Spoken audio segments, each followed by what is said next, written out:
Today it's one giant leap for our road trip as we meet the Aussie hero of the moon landing and a local artist whose work is featured on our dollar coin. Commence countdown, hello Parkes. On day 4, we swung through a gorgeous part of New South Wales, which was also an awesome place to break up our road trip. It's the home of the Elvis Festival, hubba hubba, but many people don't know the crucial role this place played in one of humanity's most incredible moments.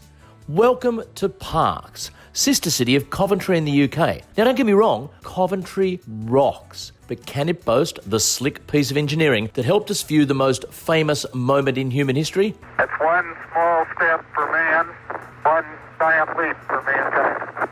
Back in your box, Coventry. Today, we're visiting the CSIRO Parkes Radio Observatory, known to millions as The Dish. I've always thought that it's an innate part of the human condition to look towards the skies and wonder, what is going on out there?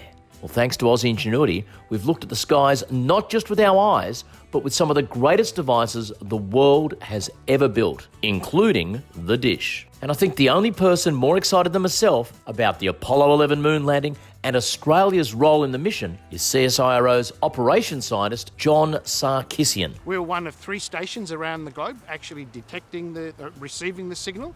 But when they switched to Parkes, the picture was so much better, they stayed with Parkes for the remainder. So the world was able to witness that historic moonwalk with the greatest possible clarity, thanks to the Parkes telescope and to the Australian engineers and astronomers who worked here. And on that day in 1969, Australia showed the world what it was capable of. It's truly an icon of Australian science. And parents, you'll love this. The observatory is a device-free zone.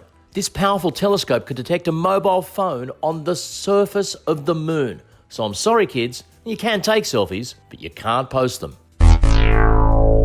And here's a little bit of trivia for you. Despite what you saw in the hit movie The Dish, they never actually played cricket up there. But the gaffer tape markings used as stumps in the movie still remain. Whilst John continued to feed my inner nerd with talk of azimuth jacks and solar time, the kids satisfied their inner hunger with the world-famous dish pies.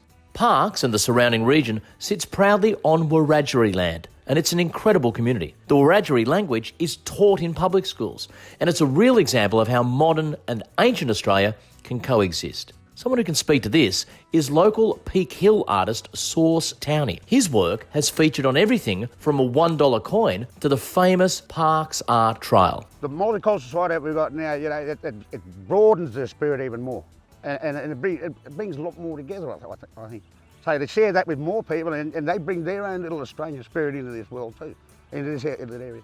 So that's awesome. You know, I think that's awesome. And more of us get together and bring people together and share it all. That's one of the reasons why I'm doing the Wiradjuri patterns. And just a few weeks after we visited, was announced that the newly heritage-listed dish was gifted a traditional Wiradjuri name, Muriang. What a great decision to honour the world's first ever astronomers. So next time you're in Parkes, pop into Muriang and join the ancient tradition of looking to the skies and wondering.